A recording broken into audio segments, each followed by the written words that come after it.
മനോജ് നമ്മോടൊപ്പം ചേരുന്നു. മനോജിനൊപ്പം DFO അല്ലെ അജിത് കെ രാമനും ചേരുന്നു. മനോജ്, നമുക്ക് വളരെ പെട്ടെന്ന് അദ്ദേഹത്തിന് ഔദ്യോഗിക തിരക്കുകൾ തീർച്ചയായിട്ടും ഉണ്ടാകും. പെട്ടെന്ന് അദ്ദേഹത്തിലേക്ക് തന്നെ പോകാം. ഒരു കാര്യം അറിയേണ്ടത്, DFO എന്ന് പറയുമ്പോൾ ഈ വനവും വനത്തിൻ്റെ പെരുമാറ്റവും വനത്തിലുണ്ടാവാൻ സാധ്യതയുള്ള പ്രശ്നങ്ങളുമൊക്കെ അടുത്തറിയുന്നവർ, അവിടെ ഈ ദൂരെ ഇരുന്നോ തലസ്ഥാനത്തിരുന്നോ ഇത് റിപ്പോർട്ടിൻ്റെ അടിസ്ഥാനത്തിൽ പഠിക്കുന്നവരല്ല. അദ്ദേഹത്തോട് ചോദിക്കൂ, ഇത്തരം സാധ്യതകൾ മുൻകൂട്ടി കാണാനുള്ള സംവിധാനങ്ങളിലെ ഈ പ്രദേശത്ത് ഇങ്ങനെയൊരു സാധ്യത മുൻകൂട്ടി കണ്ടിരുന്നോ? എന്തെങ്കിലുമൊക്കെ വിവരങ്ങൾ ലഭിച്ചിരുന്നോ? അദ്ദേഹത്തിന് എന്താ പറയാനുള്ളതെന്ന് നമുക്ക് കേൾക്കാം. മനോജ്. തീർച്ചയായും സാർ, നമ്മളോടൊപ്പം DFO അജിത് കെ രാമനാണ് ചേരുന്നത്. സാർ, ഈ ഒരു ഇന്നത്തെ തിരച്ചിൽ വനംവകുപ്പിന്റെ ഭാഗത്തു നിന്നുള്ള തിരച്ചിൽ എങ്ങനെയായിരിക്കും, അതിനെക്കുറിച്ചുണ്ട്? നമ്മളിന്ന് രണ്ട് രീതിയിലുള്ള തിരച്ചിലാണ് നമ്മൾ വനംവകുപ്പ് സംയുക്തമായിട്ട് സൈന്യവുമായിട്ട് ചെയ്യുന്നത്.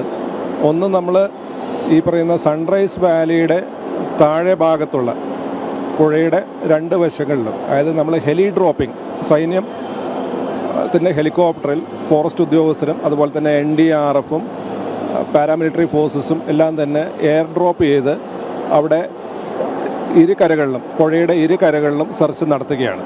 അതാണ് ഒരു സ്ട്രാറ്റജി. അത് കൂടാതെ നമ്മൾ സൺറൈസ് വാലിയുടെ മേലെ ഭാഗം സ്പെഷ്യൽ ഓപ്പറേഷൻസ് ഗ്രൂപ്പ്, പോലീസിൻ്റെ സ്പെഷ്യൽ ഓപ്പറേഷൻസ് ഗ്രൂപ്പുമായി സഹകരിച്ച് പുഴയുടെ ഇരുഭാഗവും നമ്മൾ സെർച്ച് നടത്തുന്നുണ്ട്. സാർ, ഇതിൽ മറ്റൊരു കാര്യം, ഇങ്ങനെയുള്ള ദുരന്തങ്ങൾ അത് വനം വകുപ്പ് ഉദ്യോഗസ്ഥർക്ക് തന്നെ കൂടുതൽ ഈ മേഖലയെക്കുറിച്ച് അറിയാവുന്നതുകൊണ്ട് ഈ ഒരു അപകട സാധ്യത നേരത്തെ തന്നെ മുന്നിൽ കാണാൻ സാധിക്കില്ലേ?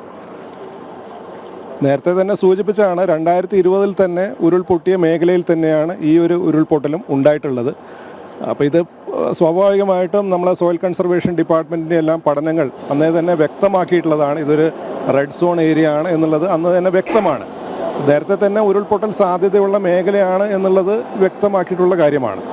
റെഡ് സോണുകൾ, വീടുകൾ, ലയങ്ങൾ, ഇങ്ങനെയുള്ള കുറേയധികം മനുഷ്യർ താമസിക്കുന്ന ഒരു സാഹചര്യം. അപ്പോൾ അവരെ സുരക്ഷിത സ്ഥാനത്തേക്ക് മാറ്റേണ്ട ഒരു നടപടിക്രമങ്ങൾ ഉണ്ടായില്ല എന്നാണ് ജനങ്ങളൊക്കെ പറയുന്നത്. അല്ല, അത് മറുപടി പറയേണ്ട ആൾ ഞാനല്ല. അപ്പോൾ അതിനെക്കുറിച്ച് കൂടുതലായിട്ട് ഞാൻ പറയുന്നില്ല. ഇനിയും ഈ വയനാട് ഈ മേഖലയിൽ നിരവധി റെഡ് സോണുകൾ ഉണ്ട്. നിരവധി റെഡ് സോണുകൾ ഇതുപോലെ ഉണ്ട് ഈ വയനാട് മേഖലയിൽ.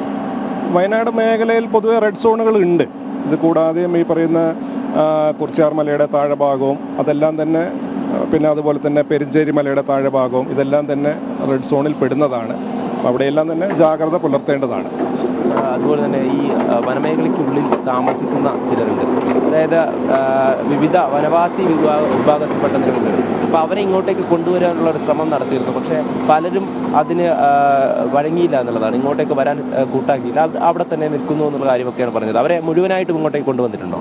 അതായത് നമ്മൾ ഏറാട്ടുകൊണ്ട് പണിയ കോളനിയിലുള്ള 24 കുടുംബങ്ങളെ വനംവകുപ്പിൻ്റെ മുൻകൈ എടുത്ത് തന്നെ നമ്മൾ അട്ടമല പാടിയിലേക്കുള്ള ബേസ് ക്യാമ്പിലേക്ക് നമ്മൾ മാറ്റി പാർപ്പിച്ചിരുന്നു. അത് കൂടാതെ ആ കോളനിയിലുള്ള ഒരു 4 അംഗ കുടുംബത്തെ, അതായത് കൃഷ്ണൻ എന്ന് പറയുന്ന ഒരു ആദിവാസി പണി വിഭാഗത്തിൽപ്പെട്ട വ്യക്തിയും അദ്ദേഹത്തിൻ്റെ 1, 2, 3 പ്രായമുള്ള കുട്ടികളെയും അവർ ഏറാട്ടുകൊണ്ട് ഭാഗത്ത് ചെറിയ രീതിയിൽ ഉരുൾപൊട്ടലുണ്ടായപ്പോൾ അവർ അങ്ങോട്ടേക്ക് മാറിയതാണ്.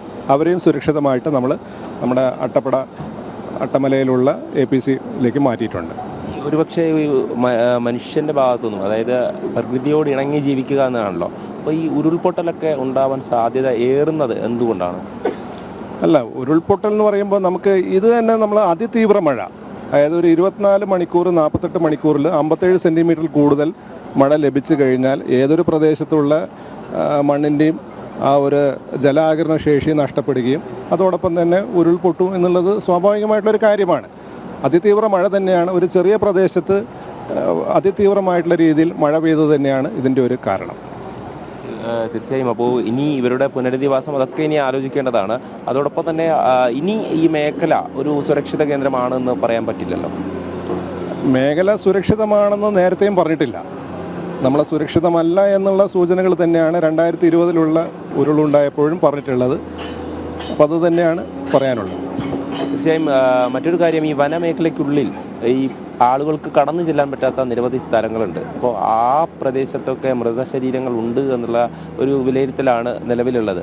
അപ്പോൾ അത് കേന്ദ്രീകരിച്ചുള്ള ഈ ഒരു പരിശോധന അതിൽ കോസ്റ്റ് ഗാർഡും വനം വകുപ്പും കൂടി സംയുക്തമായാണോ? അതെ അതെ, കോസ്റ്റ് ഗാർഡും വനം വകുപ്പും സംയുക്തമായിട്ട് ഒരു പരിശോധന നടത്തിയിരുന്നു.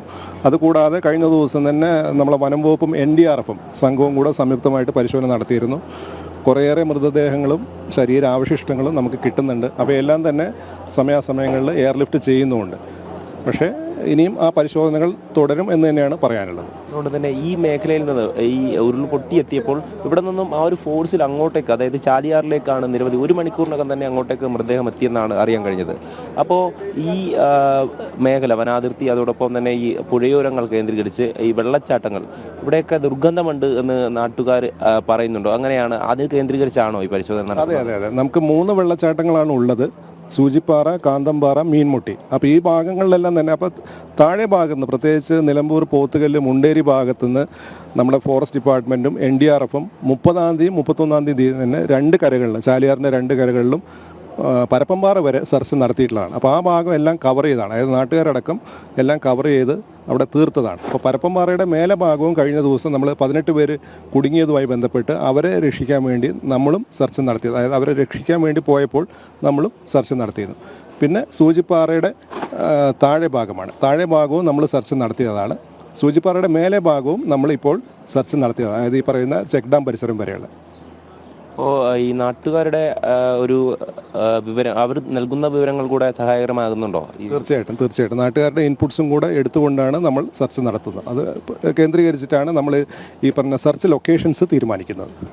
അവർക്ക് ഇപ്പോൾ ഈ ഒരു ജനങ്ങൾക്ക്, അതായത് ഈ ദുരന്തത്തിൽ ബാധിക്കപ്പെട്ട നിരവധി ജനങ്ങൾ, ഇനിയും ആശങ്കയുള്ള നിരവധി, അവരോടൊക്കെ പറയാനുള്ളത് എന്താണ്? ഈ ഒരു മേഖലയിൽ, അതായത് ഇങ്ങനെയുള്ള മേഖലയിൽ താമസിക്കുമ്പോൾ പാലിക്കേണ്ട ആ ഒരു ജാഗ്രത, അങ്ങനെ എന്തെങ്കിലും? അല്ല, ഇതെപ്പോഴും ഒരു ഉരുൾപൊട്ടൽ സാധ്യതയുള്ളൊരു മേഖലയാണ്. 84 ഒരു ഉരുൾപൊട്ടൽ ഉണ്ടായിട്ടുള്ളൊരു മേഖലയാണ് ഈ ചൂരൽമല എന്ന പ്രദേശം. പിന്നെ ഇതിന് സമീപത്ത് തന്നെ പുത്തുമലയിലും സമീപകാലത്ത് തന്നെ ഉരുൾപൊട്ടൽ ഉണ്ടായിട്ടുണ്ട്. അപ്പോൾ